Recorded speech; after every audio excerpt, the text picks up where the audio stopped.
Assalamualaikum warahmatullahi wabarakatuh. Alhamdulillahilladzi ja'ala fis samai buruja wa ja'ala fiha sirajan wa qamaran munira. Alhamdulillahilladzi arsala rasulahu bil huda wa dinil haqq liyudhhirahu 'alad dini kullih walau karihal musyrikun. Asyhadu an la ilaha illallah wahdahu la syarikalah wa asyhadu anna Muhammadan abduhu wa rasuluh. Allahumma salli ala Muhammad wa ala alihi wa ashabihi wa man tabi'ahu ila yaumiddin. Amma ba'du. Para bapak, para ibu, jamaah salat subuh Masjid Al-Hidayah rahimakumullah. Bersyukur kepada Allah Subhanahu wa taala kita masih diberi kehidupan. Karena hidup ini masih ada pintu untuk bertaubat. Sebelum datang sakaratul maut, sejahat apa, sebesar apa dosa kita, Allah akan bisa terima asal mau bertaubat kepada Allah Subhanahu wa taala. Tadi imam sudah menyampaikan, sudah membacakan ayat-ayat yang akan saya bawakan pada pagi hari ini. Jadi kelihatannya sudah ada kontak ini antara saya dengan beliau. Jadi itu ayat yang luar biasa. Ayat tentang masih dibukanya pintu taubat. Sebesar apa dosa kita semuanya. Definisi taubat itu adalah kembali. Artinya banyak orang menempuh jalan pikirannya sendiri atau pikiran nenek moyang. Karena akhir-akhir ini banyak orang membanggakan nenek moyang. Padahal nenek moyang itu hanyalah manusia biasa. Andai kata pikiran nenek moyang itu dikumpulkan, tidak ada apa-apanya dibanding ilmu Allah Subhanahu wa taala. Jadi hendaklah kita bertaubat kalau mungkin dahulu pernah hidup landasannya bukan Al-Quran dan Sunnah Rasulullah Muhammad SAW, tetapi tradisi-tradisi warisan nenek moyang. Karena Allah SWT menyatakan, walau annama fil ardi min syajaratin aqlamu wal bahru yamudduhu min ba'di sab'atu abhurim ma nafidat kalimatullah innallaha azizun hakim. Andai kata seluruh pepohonan dijadikan pena dan lautan dijadikan tinta, ditambah sab'atu abhurin, 7 lautan lagi setelah keringnya, belum selesai menuliskan ilmu Allah Subhanahu wa taala. Maka orang-orang yang selama ini membanggakan nenek moyang, membanggakan warisan atau kebiasaan tradisi tanpa landasan wahyu dari Allah, segeralah bertaubat. Segeralah tinggalkan, karena mereka landasannya hanyalah pikiran manusia yang ilmunya sangat sedikit, sangat picik. Taubat berarti kembali ke jalan Allah SWT, memohon ampunan kepada Allah Subhanahu wa taala atas segala dosa dan kesalahan.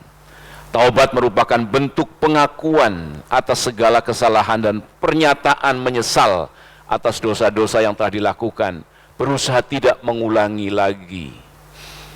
Perintah taubat ternyata bukan hanya bagi orang-orang yang sudah merasa berdosa besar banget. Ternyata bagi orang yang beriman. Pada rakaat kedua imam tadi membaca, ya ayyuhalladzina amanu tubu ilallahi taubatan nasuha. Itu perintah taubat kepada orang yang sudah beriman. Jadi jangan dianggap orang sudah beriman itu tidak usah bertaubat lagi. Karena apa? Kita beriman karena dapat petunjuk Allah SWT. Sebelum dapat petunjuk, dosa kita banyak banget. berbuat maksiat dan sebagainya dan sebagainya. Ini, jadi pada orang yang beriman yang pertama. Yang kedua, pada orang yang melampaui batas. Jangan berputus asa dari rahmat Allah SWT. Pada rakaat pertama imam sudah bacakan. Jadi, qul ya ibadiyalladzina asrafu ala anfusihim la taqnatu mir rahmatillah. Innallaha yaghfiru dzunuba jami'a innahu huwal ghafurur rahim. Karena itu nikmat masih hidup ini menjadi sangat penting. Masih terbuka pintu surga, pintu ampunan Allah bagi Bapak Ibu semuanya. Jangan sampai kita terlambat, kita sudah meninggal dunia masih membanggakan yang selain Al-Quran dan sunnah Rasulullah Muhammad SAW. Ini perintah taubat bagi orang yang beriman. Ya ayyuhalladzina amanu tubu ilallahi taubatan nasuha. Asa rabbukum ayyukaffira ankum sayyiatikum wa yudkhilakum jannatin tajri min tahtihal anhar yawma la yukhzillahu an-nabiyya walladzina amanu ma'ah nuruhum yas'a baina aydihim wa bi aymanihim yaquluna rabbana atmim lana nurana waghfir lana innaka ala kulli syai'in qadir. Shadaqallahul azim. Wahai orang-orang yang beriman, bertobatlah kepada Allah dengan taubat nasuha. Mudah-mudahan Tuhanmu akan menghapus kesalahan-kesalahanmu dan memasukkanmu ke dalam surga yang mengalir di bawahnya sungai-sungai. Pada hari ketika Allah tidak menghinakan Nabi dan orang-orang yang beriman bersamanya. Cahaya mereka memancar di hadapan dan di sebelah kanannya. Mereka berkata, ya Tuhan kami, sempurnakanlah untuk kami cahaya kami dan ampunilah kami. Sesungguhnya Engkau Maha Kuasa atas segala sesuatu. Jadi ini asa rabbukum diartikan mudah-mudahan Tuhanmu. Tetapi ini firman Allah. Jadi seluruh ahli tafsir asa rabbukum pasti. Itu maknanya. Pasti Allah akan yukaffir ankum sayyiatikum. Akan tutup, akan hapus dosa-dosa atau kejelekan-kejelekan, keburukan-keburukan kamu sekalian. Wa yudkhilakum jannah, dan akan masukkan ke dalam surga yang mengalir di bawahnya sungai-sungai. Ini yang pertama. Jadi mari kita yang sudah beriman, karena apa? Banyak orang menyoroti, negara kita kan mayoritas beragama Islam. Tetapi kenapa? Perbankan yang mendominasi, perbankan ribawi. Sistem politik yang mendominasi, voting. Apa tidak berdosa kita? Apalagi yang jadi anggota DPR. Kalau tidak berusaha menyuarakan. Dalam Islam nggak ada itu voting. Yang ada adalah musyawarah. Wasyawirhum. Bermusyawarahlah tentang urusan kamu. Musyawarah. Dan sebenarnya pendiri negara kita sudah mengamanatkan dengan sila keempat. Kerakyatan yang dipimpin oleh hikmah kebijaksanaan dalam permusyawaratan perwakilan. Jadi musyawarah. Ternyata tidak semua orang boleh bermusyawarah. Hanya orang-orang yang berilmu, orang-orang yang memang orientasi hidupnya ridho Allah Subhanahu wa ta'ala. Menegakkan sholat kalau orang beragama Islam, menunaikan zakat, bisa menahan emosi. Ini ada syarat-syaratnya. Jangan coba-coba kita ngajak musyawarah dengan orang-orang yang tidak berilmu. Beragama Islam nggak pernah sholat, diajak bermusyawarah, nggak akan bisa. Sekarang kita berada pada titik nazir yang paling rendah. Perpecahan terjadi di mana-mana. Dan khawatir lagi kita dengan sistem yang ada, kita akan di-drive, akan disetir oleh konglomerat. Na'udzubillahi min dzalik. Ini sangat-sangat buruk. Karena itu, seluruh kita mari kita kembalikan apa yang kita lakukan sekarang ini kepada sila keempat. Dan ternyata hadirin hadirat rahimakumullah, voting ini bukan sekedar tingkat nasional, sampai tingkat RT, tingkat RW, tingkat, jangan semoga tidak tingkat DKM. DKM voting, pembantu-pembantu rumah tangga diundang untuk siapa calon ketua DKM. Mana kau tahu gambarannya seperti itu. Jadi tidak bisa orang diminta pandangannya padahal dia tidak punya ilmu. Hadirin hadirat rahimakumullah. Tetapi kita tahu kriteria-kriteria orang yang berilmu itu seperti apa. Ucapannya, sikapnya, tingkah lakunya, dan itu hendaklah menjadi kriteria calon-calon anggota legislatif. Karena dia akan bermusyawarah. Ini pendiri negara kita, kerakyatannya dipimpin oleh hikmah. Hikmah itu apa? Itu adalah istilah di dalam Al-Quran yang disebut dengan khairon katsira, kebaikan yang banyak. Ada yang bertanya, itu apakah musyawarah hanya untuk sesama muslim? Bukan, itu justru untuk menyelesaikan masalah-masalah heterogen di antara kita. Mari kirim wakil-wakil kamu, yuk berdebat dengan ilmu, dengan SWOT analisis. Kalau akan memutuskan seperti ini, apa untungnya, apa ruginya? Kita perlu SWOT analisis tentang voting itu, apa untungnya dan apa ruginya. Harus dipimpin oleh ilmu. Ternyata terbelah, perpecahan ada di mana-mana. Jadi sebenarnya reformasi itu bagus-bagus saja. Tetapi ada bagusnya, tapi ada buruknya. Ketika pemilihan presiden ditanyakan kepada para petani, para pembantu rumah tangga. Padahal itu tugas majelis permusyawaratan rakyat. Kalau MPR-nya korupsi, perbaiki MPR-nya. Karakter-karakternya sesuaikan dengan Al-Quran. Ketika di beragama Islam, harus orang yang ikrar bil lisan, tasdik bil qalbu, amal bil arkan. Nah, itulah wakil kita ke sana. Tapi kalau tidak, jangan coba-coba akan bermusyawarah dengan orang yang beragama Islam tapi nggak sholat. Tidak bisa. Tidak menunaikan zakat. Tidak bisa. Hadirin hadirat rahimakumullah, kita perlu bertaubat. Tetapi kita tetap harus mengikuti yang ada, karena negara, eksistensi negara itu sangat penting. Jadi akhirnya kenapa kita ikut juga? Karena kalau tidak, NKRI akan hilang. Jadi NKRI harus kita jaga, tapi mari kita perbaiki. Kita isi dengan wahyu dari Allah Subhanahu wa Ta'ala yang merupakan rahmatan lil alamin. Begitu Bapak Ibu sekalian yang saya hormati. Jadi kita kenapa mesti bertaubat? Banyak sekali.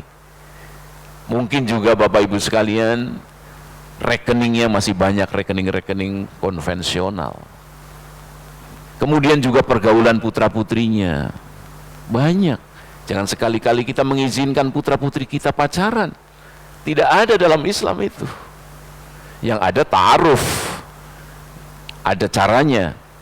Tidak berarti ketika tidak boleh pacaran kemudian menikah dengan orang yang tidak dikenalnya. Tidak demikian juga. Karena harus ada rasa senang, sakinah, mawaddah, warahmah. Jadi kenapa ini orang beriman, kenapa diminta lagi untuk taubat? Ternyata masih banyak hal-hal di sekitar kita, dan mungkin juga kita diam saja, tidak melaksanakan amar ma'ruf, nahi mungkar. Perintah taubat bagi orang yang melampaui batas. Nah ini, qul ya ibadiyalladzina asrafu ala anfusihim la taqnatu mir rahmatillah innallaha yaghfiru dzunuba jami'an innahu huwal ghafurur rahim. Katakanlah Nabi Muhammad, wahai hamba-hambaku yang melampaui batas dengan menzalimi dirinya sendiri, janganlah berputus asa dari rahmat Allah. Sesungguhnya Allah mengampuni dosa semuanya. Sesungguhnya dialah yang maha pengampun lagi maha penyayang. Ini catatan dari 663. Jadi Allah itu Ghafurur Rahim. Selama kita belum sampai sakaratul maut, Allah masih buka pintu ini. Jadi siapa yang masih membanggakan voting, segeralah bangga dengan Al-Quran, dengan surah. Siapa yang masih membanggakan perbankan konvensional, segeralah bertobat. Ekonomi perbankan syariah itu lebih baik. Karena itu saya kirim putra-putri saya mendalami ekonomi syariah supaya bisa berdakwah bahwa ekonomi syariah itu lebih baik dari ekonomi konvensional. Ini ada juga yang bertanya ketika saya menyampaikan kuliah, saya Pak Hasim jurusan ekonomi konvensional, bagaimana nasib saya? Pelajari ekonomi konvensional, tetapi kamu baca tentang ekonomi syariah sehingga Anda bisa tahu mana buruknya ekonomi konvensional. Lanjutkan kuliahnya. Ada yang tanya lagi, angkat tangan, Pak Hasim, saya nanti kalau sudah lulus boleh nggak kerja di perbankan konvensional? Jawab saya, jangan, kerjalah di perbankan syariah. Kalau ada pekerjaan lain, segeralah tinggalkan perbankan-perbankan konvensional, mumpung belum sakaratul maut. Karena apa? Walladzina jahadu fina lanahdiyanahum subulana innallaha lama'al muhsinin. Siapa yang bersungguh-sungguh menempuh jalanku, maka akan aku tunjukkan jalanku itu, dan Allah sangat cinta pada orang yang suka berbuat kebaikan. Hadirin hadirat rahimakumullah. Jadi ini sekarang kita akan masuk memaknai taubat itu seperti apa bagi orang yang melampaui batas. Tadi dibaca dengan lengkap pada rakaat pertama. Wa anibu ila rabbikum wa aslimu lahu min qabli ayyatiyakumul adzab summa la tunsarun wattabi'u ahsana ma unzila ilaikum min rabbikum min qabli ayyatiyakumul adzabu baghtatan wa antum la tash'urun. Inilah taubat, definisi dari Allah Subhanahu wa taala. Ternyata taubat itu apa? Wa anibu ila rabbikum. Kembalilah kamu kepada Tuhanmu. Kembalilah kepada ekonomi yang Tuhanmu serukan. Kembalilah kepada sistem politik yang Allah serukan. Wa anibu. Kembalilah kepada tata pergaulan yang Allah serukan. Wa anibu ila rabbikum wa aslimu lahu. Berserah diri kepada Allah. Wa aslimu lahu. Sami'na wa ata'na. Karena apa? Ilmu kita nggak ada apa-apanya dibandingkan ilmu Allah SWT. Tetapi kita sudah bisa melihat apa hikmah dari syariat itu. Ternyata luar biasa Islam itu. Petunjuk itu hanya di tangan Allah Subhanahu wa taala. Karena itu jangan sedih kamu dengan tingkah laku orang kafir di sekitar kamu. Akulah yang akan menghadapinya, kata Allah. Fala yazunka kufruhu. Janganlah kamu sedih oleh tingkah laku orang kekafiran mereka. Ilaina marji'uhum. Kepada kami akan dikembalikan dan kami akan hisap semua yang mereka lakukan. Jadi kita tidak boleh memaksakan agama, tetapi kita boleh menawarkan aturan-aturan yang lebih baik daripada yang selama ini disepakati menjadi sesuatu yang ternyata tidak lebih baik dari itu semua. Ini kita semua harus memperjuangkan di mana saja kita berada. Hadirin hadirat rahimakumullah, kita tidak tinggalkan acara-acara pesta demokrasi, tetapi dengan demokrasi mari kita perbaiki ke depan. Karena luar biasa, sekarang ini saja negara kita sedang pusing bagaimana tahun 2024. Ya kan? Suasananya sudah ramai banget, uang akan dibelanjakan besar sekali, Tapi apakah hasilnya nanti benar-benar menghasilkan pemimpin yang baik? Apalagi kalau dicurangi. Ini. Jadi lebih baik bermusyawarah saja. Kita serahkan saja kepada Majelis Permusyawaratan Rakyat. Jadi di sini yang saya buat warna kuning, kemudian kamu tidak akan ditolong. Jadi taubat itu menjadi kunci pertolongan Allah di akhirat. Kalau tidak ada taubatnya sama sekali langsung neraka. Jadi kita yang masih hidup ditunggu ini oleh Allah. Ada nggak taubatnya? Berubah nggak dari membanggakan pikiran manusia kepada membanggakan wahyu Allah Subhanahu wa Ta'ala? Makanya Al-Quranul Karim itu luar biasa. Dibaca saja sudah berpahala. Alif, lam, mim bukan satu huruf, tetapi itu alif satu huruf, lam satu huruf, mim satu huruf. Tetapi kita tidak cukup hanya mendapatkan pahala dari membaca Al-Quran. Harus memahami itu. Karena apa? Alif lam mim dzalikal kitabul la raiba fihi hudal lil muttaqin. Kalau kita baru bisa membaca saja tanpa memahami maknanya, bagaimana kita akan menjadikan petunjuk?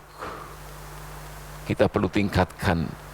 Jadi Al-Quran itu harus difahami agar bisa menjadi hudal lil muttaqin, petunjuk. Ini.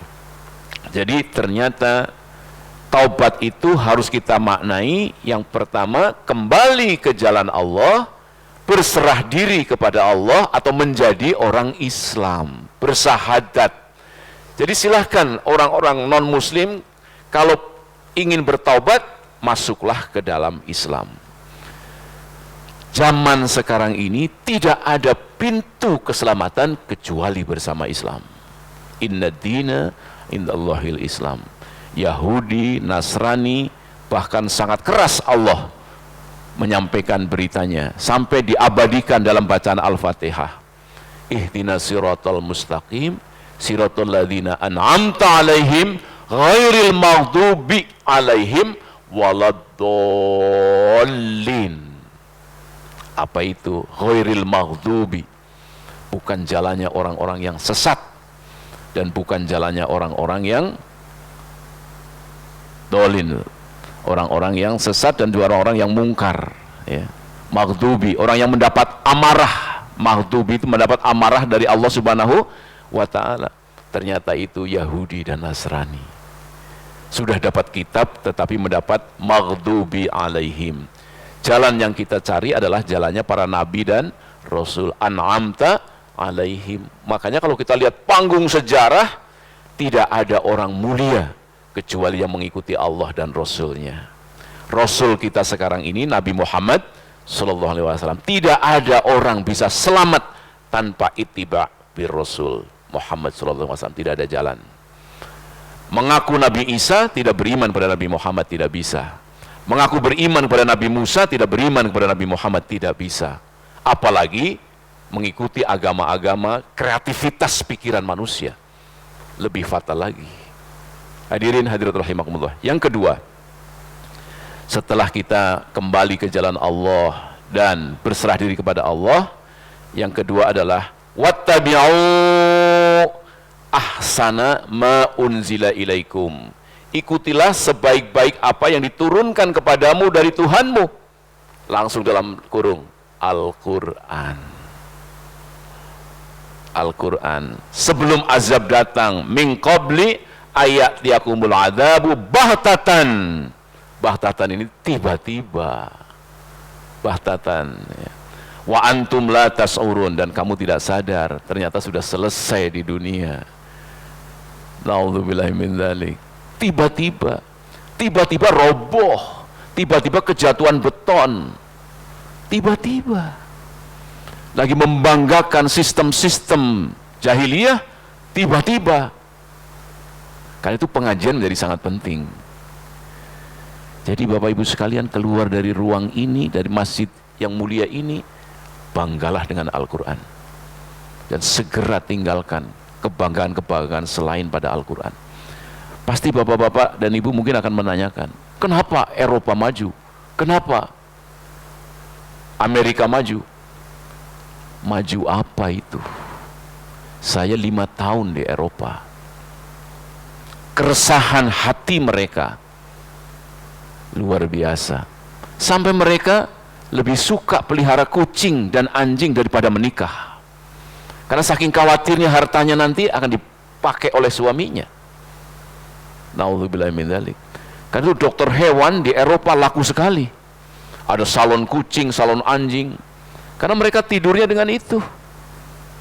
Ketika tidak punya petunjuk, tidak punya landasan hidup.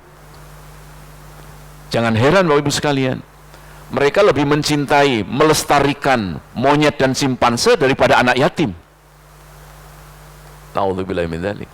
Tidak berarti kita tidak setuju dengan melestarikan hewan-hewan langka itu, silakan. Tetapi anak yatim, makanannya, gizinya, kesehatannya jauh lebih penting dari itu semua. Silakan lestarikan simpanse dan sebagainya. Tapi setelah anak yatim juga tertolong dengan sebaik-baiknya. Jadi ada yang lebih prioritas daripada yang kelihatannya dipandang penting. Ini seminar simpanse, seminar monyet, luar biasa. Seminar anak yatim, tidak ada yang datang. Ini hadirin hadirat rahimakumullah.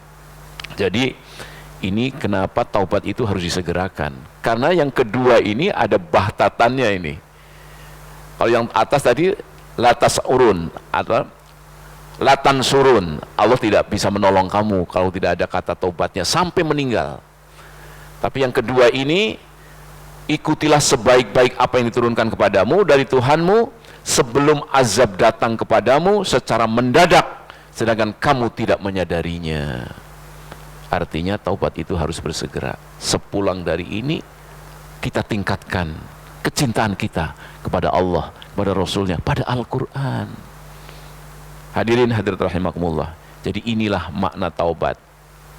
Selanjutnya Bapak Ibu sekalian yang saya hormati, kenapa nggak mau bergeser?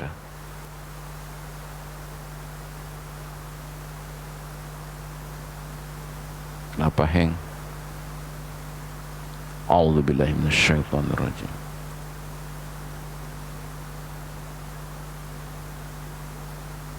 Ini slide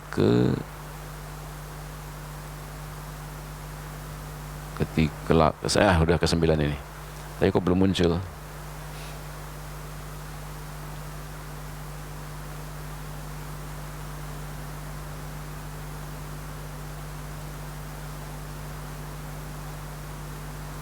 Ya, nggak biasanya nih.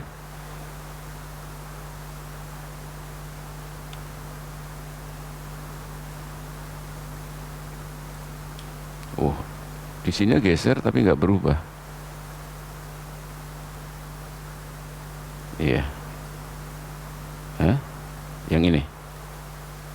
Watch muncul ini. Ini gabus. What? Kenapa hilang? Atau ini harus nyambung ke internet?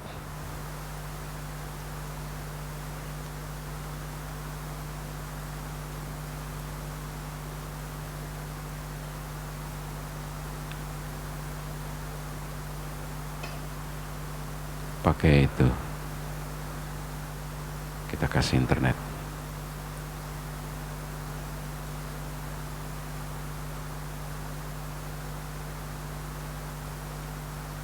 Koneksi ini nggak ada internet sini. Oh ada.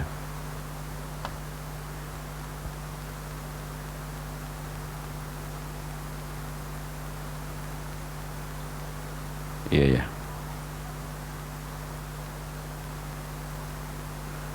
Nah, ini bisa keluar lagi.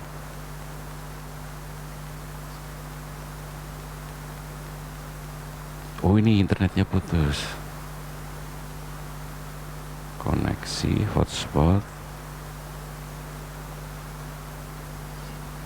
Coba hubungkan dulu internetnya.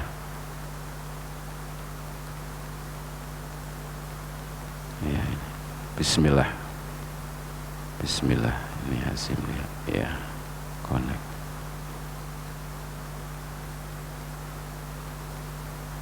Ya, semoga muncul lagi.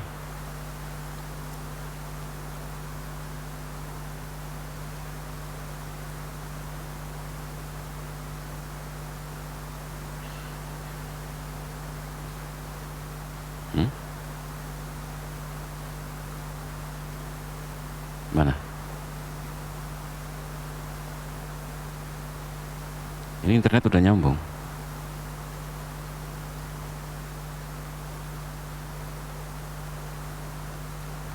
Iya, tapi kenapa putih? Coba kalau ngeliat.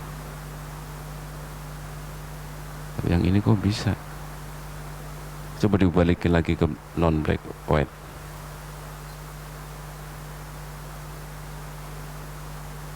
Slideshow main. Ya, coba tutup dulu.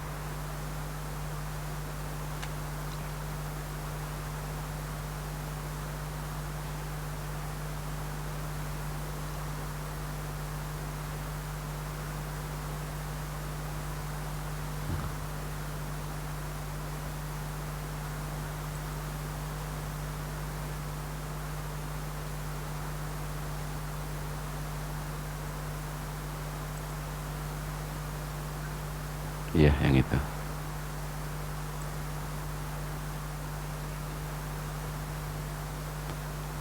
Kita tutup dulu, buka lagi ke baru. Iya, ya, tutup aja. Iya, tutup.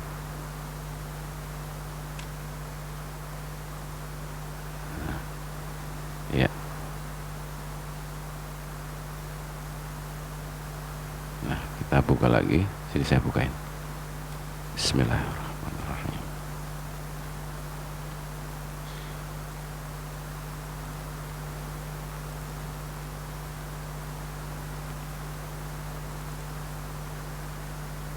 Nah, ini tadi namanya taubat.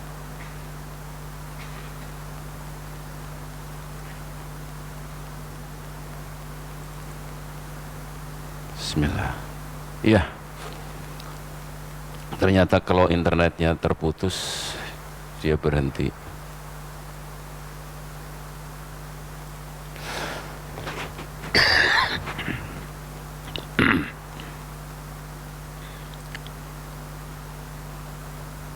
Oke, jadi ini tadi kita udah sampai apa isi taubat bagi orang yang melampaui batas. Ternyata kembali kepada Allah, berserah diri kepada Allah, dan ikuti Al-Quran.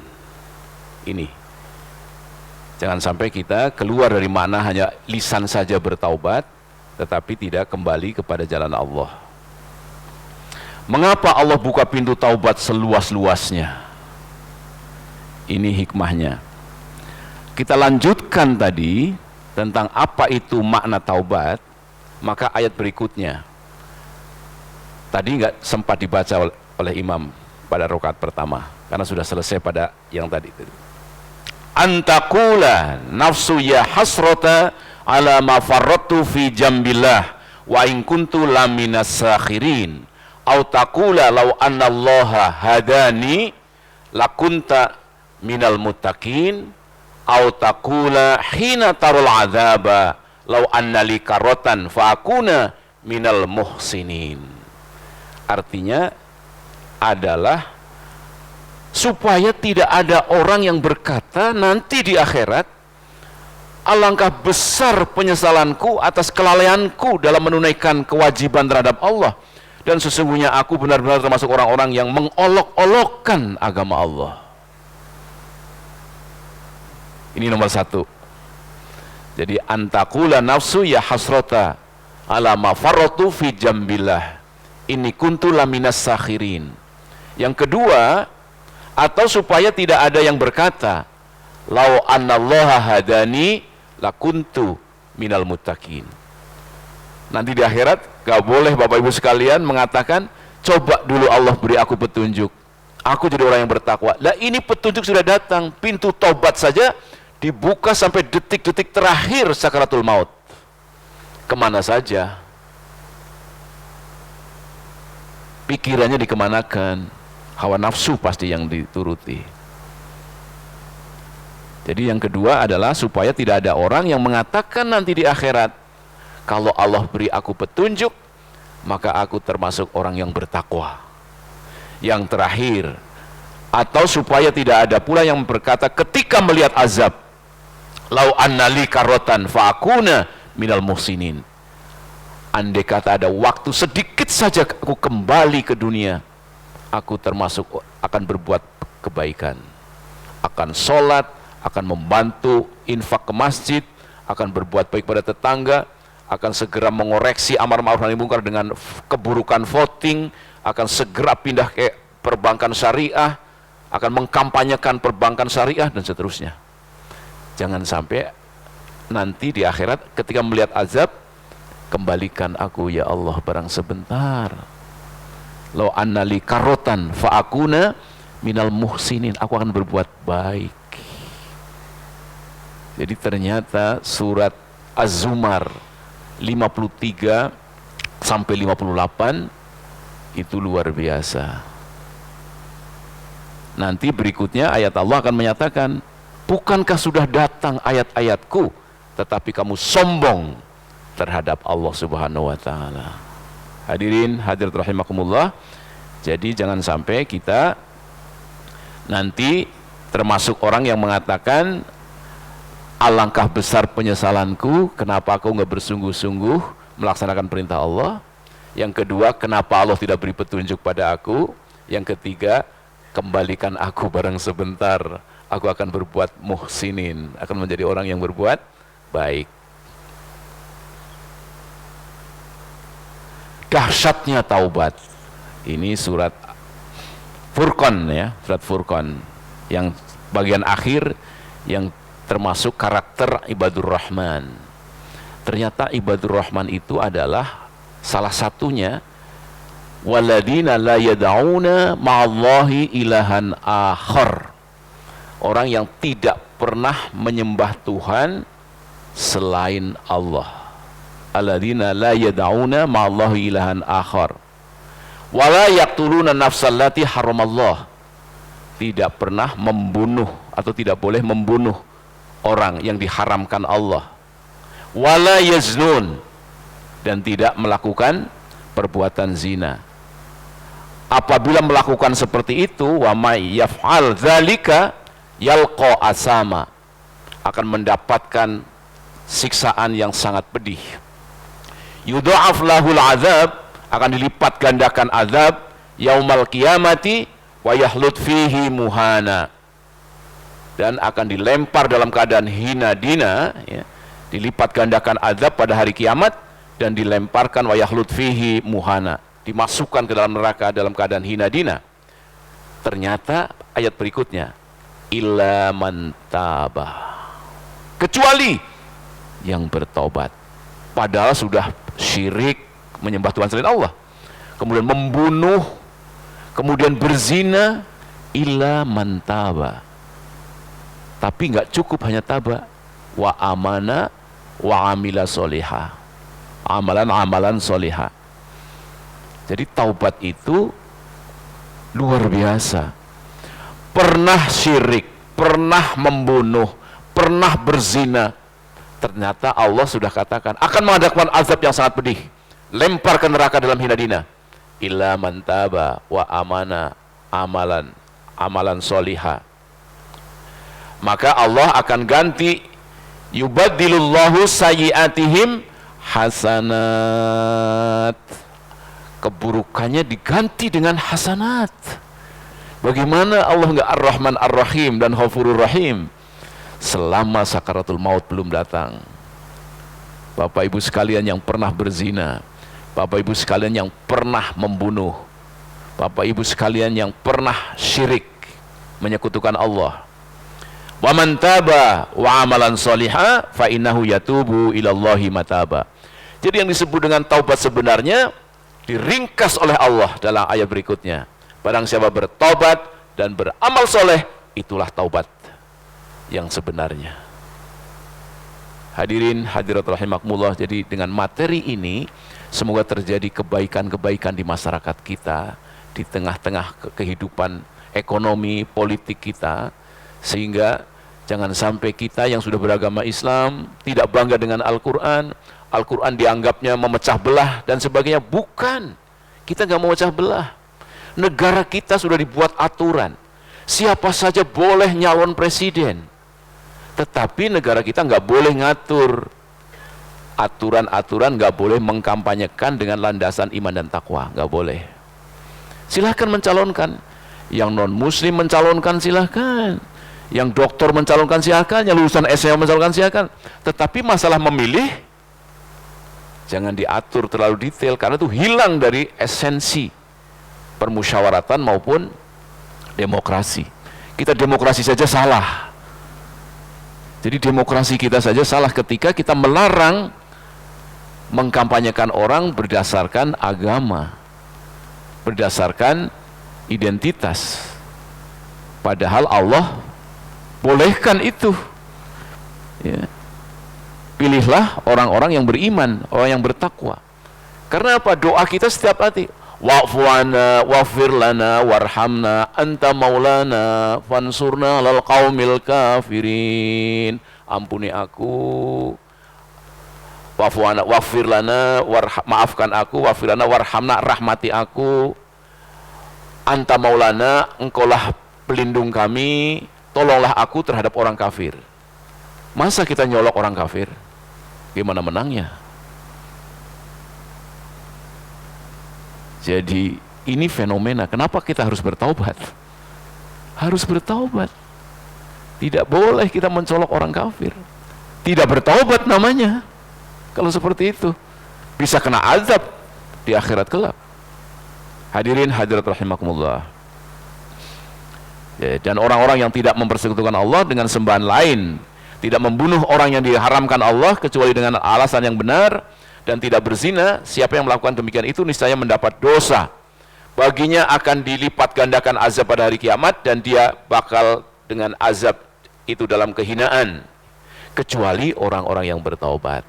Ila man taba. Ini keistimewaan taubat, Bapak Ibu sekalian.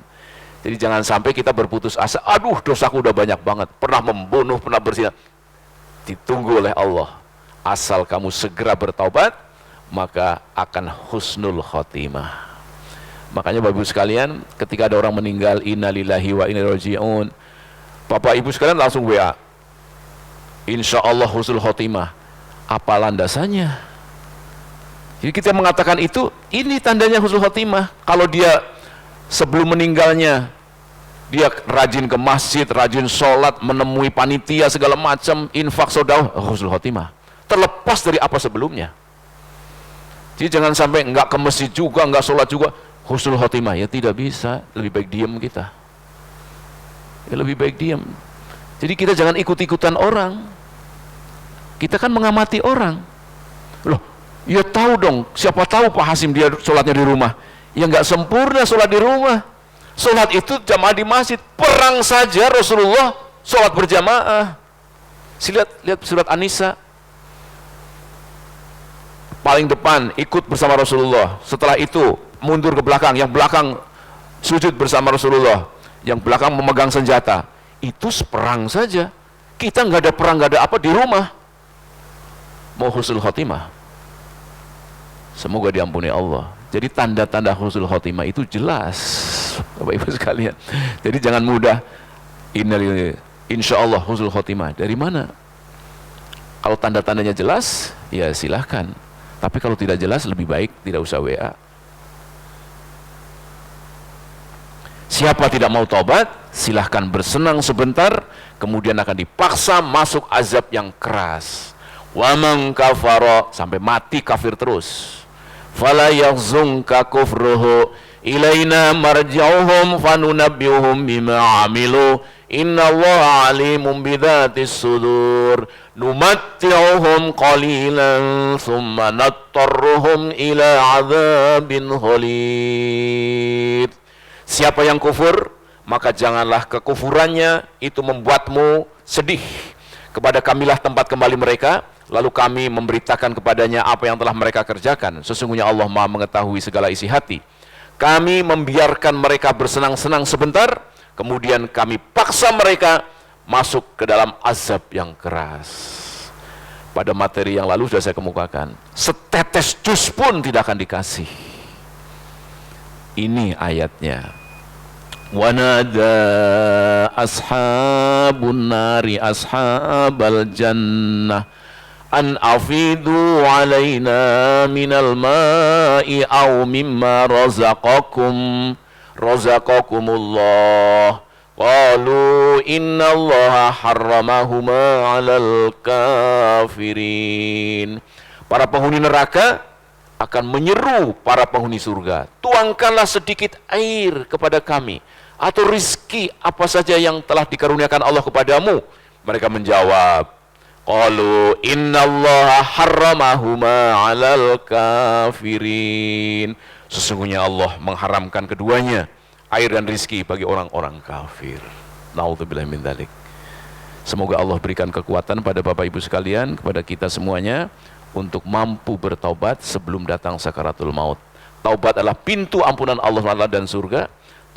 Bertaubatlah baik kita yang telah mengaku beriman maupun yang telah melakukan dosa besar, dan bertaubatlah sebelum azab, bahasa Allah tadi, bahtatan, azab yang datang tiba-tiba. Demikian yang dapat saya sampaikan. Mungkin ada tambahan dari Bapak Ibu semuanya, dari para asatid. Assalamualaikum warahmatullahi wabarakatuh. Luar biasa pertanyaannya, sangat bagus, sangat kritis ya. Jadi kemana para ulama? Nah ini, ternyata selama ini yang menentukan mau mengubah sesuatu atau tidak, itu namanya umaro. Namanya umaro. Ulama itu yang menyampaikan ayat-ayatnya. Namun banyak orang tidak suka umaro itu, ulama itu jadi umaro. Bahkan orang memandang bahwa yang namanya ulama adalah Majelis Ulama Indonesia, atau orang-orang yang disebut, ya otomatis kalau disebut anggota Majelis Ulama, apakah otomatis dia sebagai ulama? Ternyata ulama itu innama yakhshallaha min ibadihil ulama. Sungguh orang yang takut kepada Allah, itulah ulama. Makanya penggembala domba pada zaman Umar bin Khattab itu hanya penggembala domba, itu ulama. Ketika dia diminta oleh Amirul Mukminin, dombamu sangat banyak, minta dong satu. Ya, saya beli kalau begitu.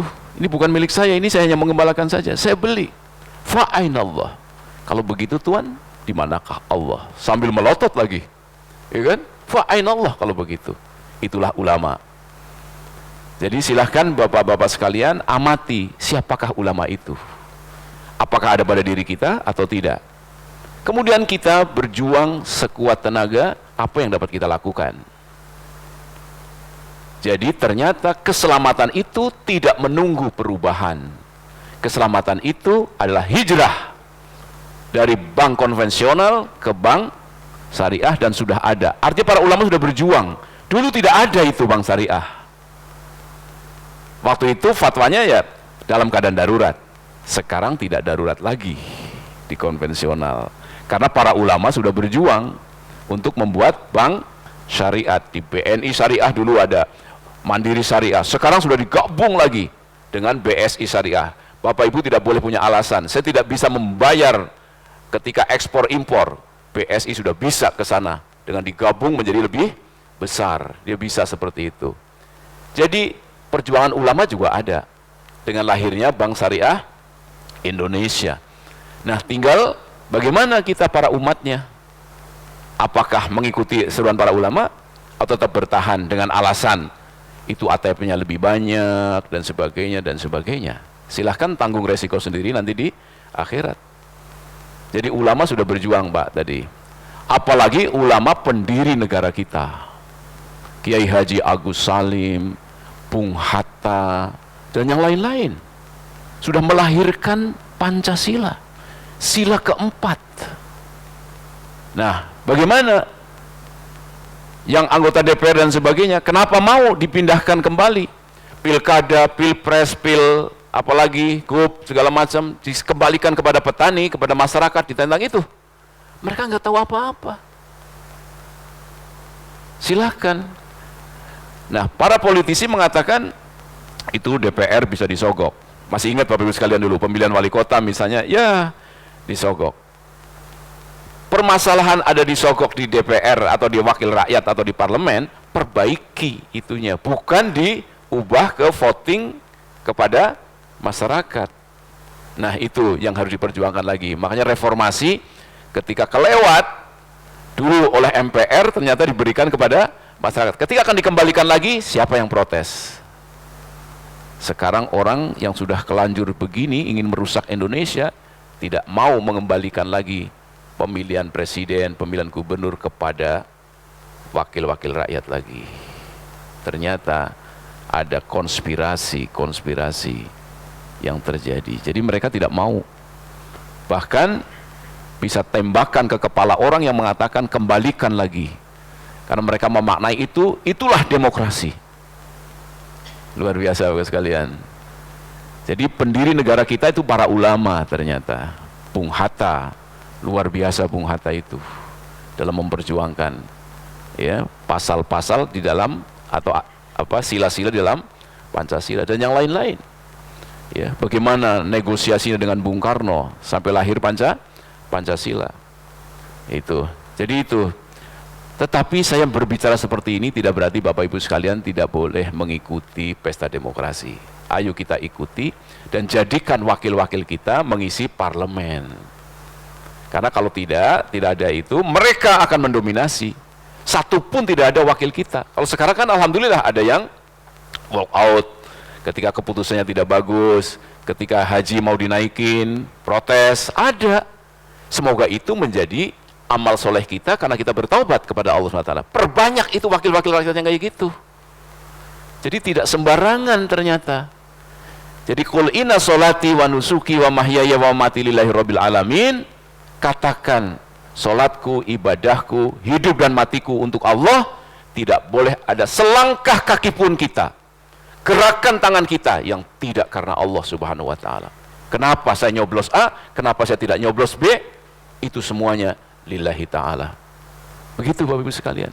Harus ada nasnya dari Al-Quran, dari sunnah Rasulullah Muhammad SAW. Karena itu kita harus mengenal namanya fiqh aulawiyat. Namanya fikih prioritas. Prioritas itu kalau keadaannya misalnya ada dua calon pemimpin, dua-duanya buruk, apa yang kita pilih? Apakah kita golput? Wah, kalau golput bisa yang buruk banget jadi.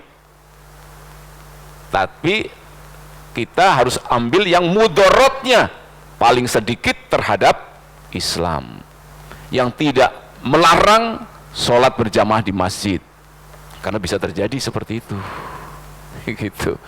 Gitu Bapak sekalian. Jadi para ulama alhamdulillah sudah bekerja, dan dari pendiri negara kita pun kelihatan ya ininya.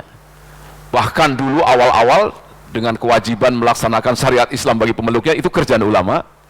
Ada kata hikmah di sila keempat, itu kerjaan para ulama.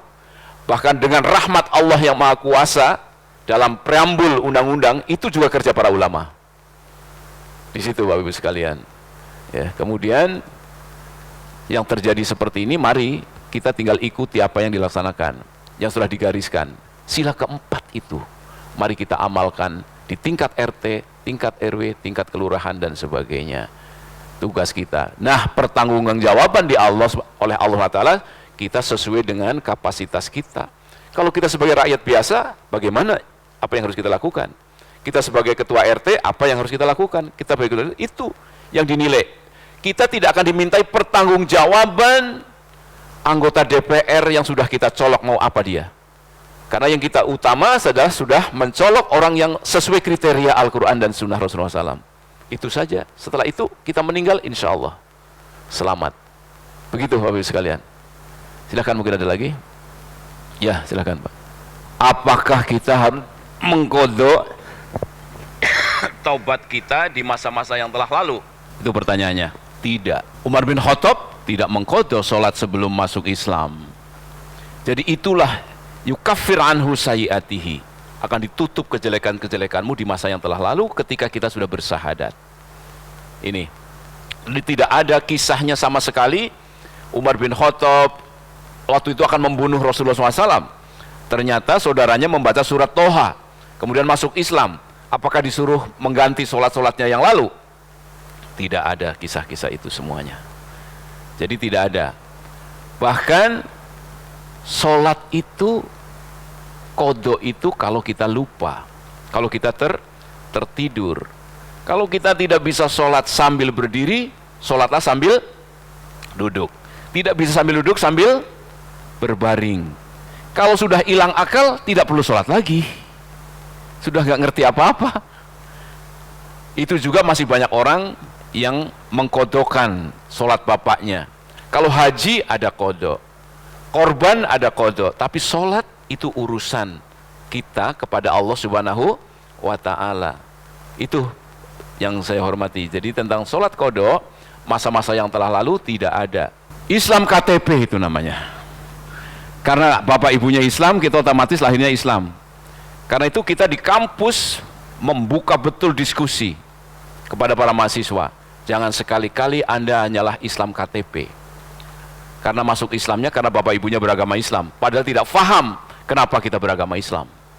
Nah itu. Jadi begitu kita memahami, insya Allah yang telah lalu tidak bisa dikodokkan lagi. Mulai begitu dia faham Islam, rajin sholat, nah itulah yang berlaku. Atau ikut pengajian seperti ini, tadinya santai-santai saja, sholat di rumah saja, boleh besok segera ke masjid. Apakah akan menutup ke masjidnya? Akan nggak bisa. Jadi kodok dalam hal sholat adalah seperti itu. Jadi itulah kebesaran Allah. Itulah Ar-Rahman dan Ar-Rahim Allah Subhanahu wa Ta'ala. Jadi walaupun sudah berKTP-kan Islam, ternyata yang paling tinggi dalam Islam itu adalah al-fahmu. Faham. Kenapa kita mesti sholat? Kenapa kita mesti zakat, infak dan sedekah? Yang sebelum itu dianggap belum faham, maka insya Allah diampuni oleh Allah Subhanahu wa Ta'ala. Begitu Pak. Yang kedua tadi apa, saya lupa. Oh ya, dakwah ya. Saya ngobrol dengan ketua DKM habis sholat Jumat ya. Apa program Al-Hidayah setelah ini? Akan ngirim dai-dai ke Cianjur karena banyak kristenisasi di sana. Nah itu. Sekarang yang bekerja ngirim dai-dai ke Papua dan sebagainya itu Dewan Dakwah Indonesia. Dewan Dakwah Indonesia yang dulu dipimpin oleh Kiai Haji Muhammad Nasir. Sekarang dipimpin oleh Adrian Husaini. Ya, Ketua Pasar Sarjana Universitas Ibnu Khaldun. Sekarang dia ketuanya. Jadi kalau Bapak Ibu sekalian mau infak sodakoh ke Dewan Dakwah Indonesia, hubungi Adrian Husaini, itu akan mengirim para alumni santri-santri hafidz Quran ke Papua untuk menyampaikan dakwah itu. Jadi ada semua Bapak sekalian yang dimuliakan Allah. Jadi tidak bisa itu terlalu. Kita mungkin tidak mengerjakan, tetapi karena itu kita ada BKSPPI, ada Dewan Dakwah Indonesia yang terus merekat kemudian terus membangun dakwah-dakwah ke pelosok-pelosok tanah air. Begitu. Dan itu sangat memerlukan. Di situ ada misal ngirim satu santri alumni pesantren ke Papua, biayanya sekian. Siapa yang akan membayar? Silahkan. Ditawarkan oleh Adrian Husaini untuk itu semua. Begitu jawaban saya. Jadi ya silakan. Akan dimintai tanggung jawab itu. Karena itu kita harus punya program, sempatkan untuk silaturahim dengan mereka. Artinya bukan silaturahim dalam arti Islam, tetapi berdakwah. Mungkin Bapak bisa datang ngasih hadiah, mengucapkan begitu yang tidak dilarang oleh Islam ya, dalam rangka menasihati mereka. Jadi kalau kita masak enak, boleh kita antarkan. Dia sebagai hak, sebagai tetangga. Kita tidak mengganggunya dan sebagainya. Itulah dakwah. Itu dakwah ada dua. Bil lisan dengan kata-kata, ada dengan bilhal. Bilhal berarti apa artinya? Hormati tetangga kita. Pasti dia juga akan hormat pada kita. Ya, jangan sampai kita parkir di depan rumah dia kerepotan, usahakan. Jangan sampai dia keributan karena kita nyetel radio terlalu keras dan sebagainya. Hormati. Karena itu anak-anak Palestina itu kalau lagi perang-perang, tapi begitu enggak perang, mengasih makanan ke orang Yahudi. Ya, saya disuruh oleh ibuku mengantarkan ini karena engkau adalah tetanggaku. Dalam Islam ada hak tetangga. Saya berikan itu. Nah, dengan kayak begitu bisa masuk Islam itu orang Yahudi. Dengan dakwah-dakwah yang seperti itu, bilhal namanya, dengan bilhal. Tetapi kalau kita justru tidak sesuai dengan apa-apa yang disebut Islam rahmatan lil alamin, tetapi kita keras, kita tidak pernah perhatian dengan mereka. Bahkan kalau mereka perlu ke rumah sakit, perlu bantuan, pakai mobil, anterin. Makanya saya di kampus kan, saya pernah jadi pejabat di kampus, jadi dekan. Yang saya urus naik pangkat sampai jadi profesor, itu yang non-muslim, banyak yang saya urus. Bahkan saya telatenin. Nah, itulah dakwah. Semoga itu bisa menggugurkan tanggung jawab saya nanti di akhirat. Karena saya sudah menangani beliau, menangani mereka-mereka dengan sebaik-baiknya, dan tidak saya kurangi sedikit pun hak-hak dia sebagai dosen atau sebagai ASN di kampus ketika saya menjabat sebagai pimpinan. Jadi kenaikan pangkatnya tidak ada satupun yang saya halangi. Karena apa? Lakum tihdukum waliyadin. Hendaklah kamu berdoa, innallaha ya'muru bil adli wal ihsan wa ita idil kurba wa yanha 'anil fahsya'i wal munkari wal baghi ya'idukum la'alakum tadzakkarun wa dzikrullahi akbar. Itu setiap khotib maturun kan itu. Sesungguhnya Allah perintahkan kepada kamu berbuat adil. Nah, adil terhadap diri sendiri, terhadap keluarga, terhadap muslim, terhadap non-muslim, harus adil. Karena itu kenapa kita mengkampanyekan pilih orang yang beriman, yang bertakwa. Karena dia apa? SOP dalam Al-Quran, dia akan berlaku adil. Itu tidak berarti kita hanya memuliakan sesama muslim saja, tidak memuliakan non-muslim. Jadi bilhal Pak yang paling. Karena apa? Kalau kita bilisan biasanya dia langsung tersinggung. Tapi kalau ada kesempatan, boleh-boleh saja. Sempatkan berbicara. Yang saya hormati tetanggaku, alangkah baiknya, menurut pendapatmu gimana tentang Islam? Karena sebenarnya hati nurani mereka itu tahu bahwa Islam itu adalah agama yang benar. Bagaimana tidak? Sejak dahulu, tapi begitu dikatakan dalam Islam kan karena mereka dengki.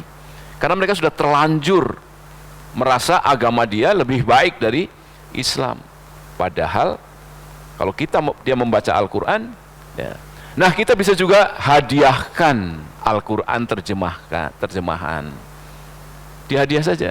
Kan bebas-bebas saja mau dibaca mangga, dibaca mangga. Saya kasih Al-Quran. Jadi itu Bapak Ibu sekalian yang saya muliakan. Saya sudah ngasih itu Al-Quran ke tetangga saya, non-muslim. Ya kan? Kalau ada pertanyaan nanti datang lagi ke rumah saya ya. Salam dari saya. Salam artinya selamat baca Quran. Di situ.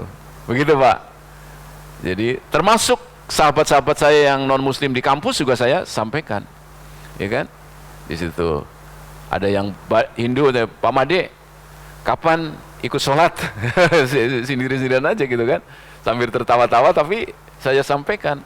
Ada kesempatan ceramah di departemen yang di situ heterogen, pasti saya akan singgung itu, ya. Karena apa? Ya saya ketuk, ya. Kita buka dengan ayat-ayat kauniyah, langit, bumi, hujan, segala macam, ya kan? Mana mungkin Tuhan itu adalah batu, mana mungkin Tuhan itu adalah pohon, mana mungkin Tuhan itu adalah matahari. Matahari aja salah, apalagi pohon dan batu. Nah, dalam pembukaan saya akan selalu begitu, padahal heterogen. Semoga itu tidak termasuk yang disebut dengan radikal, ya kan? Ya, karena apa? Saya menyampaikan apa yang saya ketahui dari ilmu yang saya punya. Biokimia, ya kan? Jadi sangat teratur.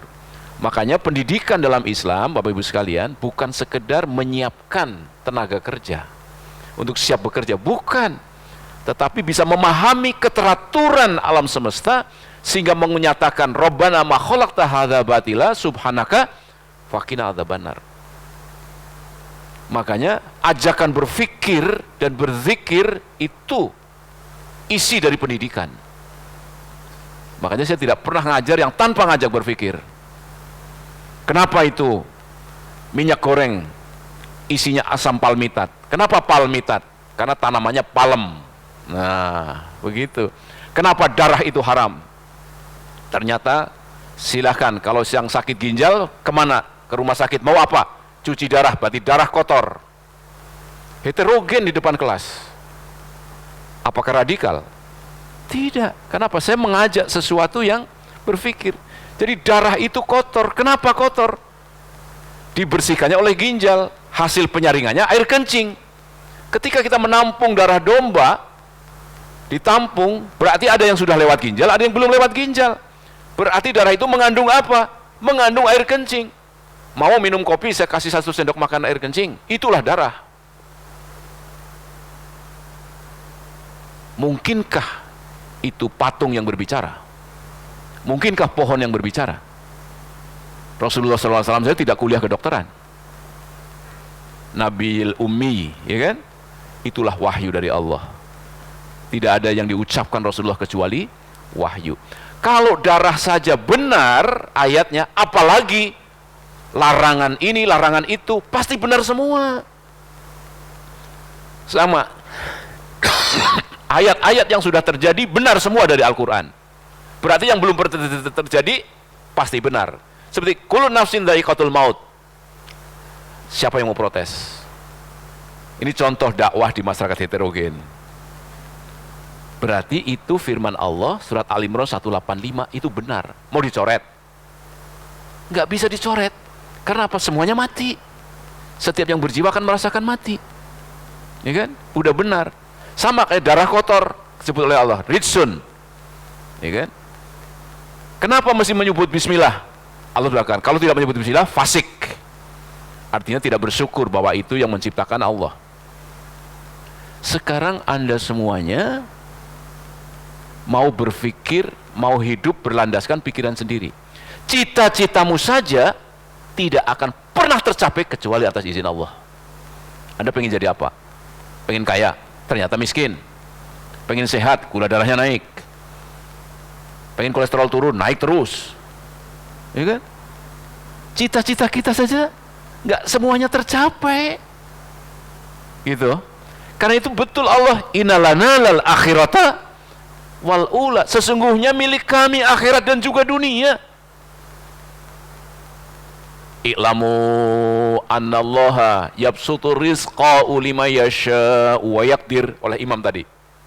Ayat sebelum persis tentang qul ya ibadiyallati tadi.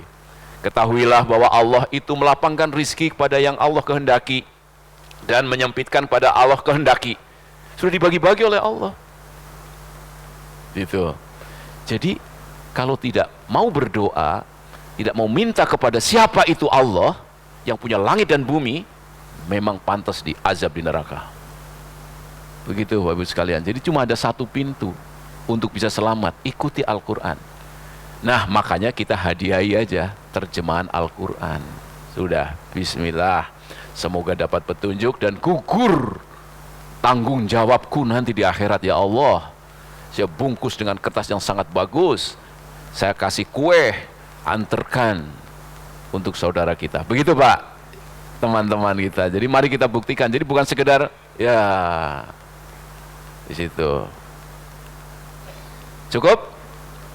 Segera cukup Bapak Ibu sekalian. Ya, semoga Allah memberkati kita semuanya. Rabbana innana amanna faghfir lana dzunubana wa kaffir 'anna sayyi'atina wa tawaffana ma'al abrar. Rabbana innana amanna faghfir lana dzunubana wa qina 'adzabannar. Rabbana inna nas'aluka ridhaka wal jannah wa na'udzubika min sakhatika wan nar. Rabbana atina fid dunya hasanah wa fil akhirati hasanatan wa qina 'adzabannar. Subhana rabbika rabbil izzati amma yasifun wa salamun alal mursalin walhamdulillahi rabbil alamin. Saya terlupa satu, kenapa umat Islam tidak bersatu? Yang menyatukan umat Islam adalah Allah Subhanahu wa taala. Karena itu mari kita bangun hati kita untuk pantas menjadi orang yang bersatu. Fi rahmatillah, di jalan Allah. Assalamualaikum warahmatullahi wabarakatuh.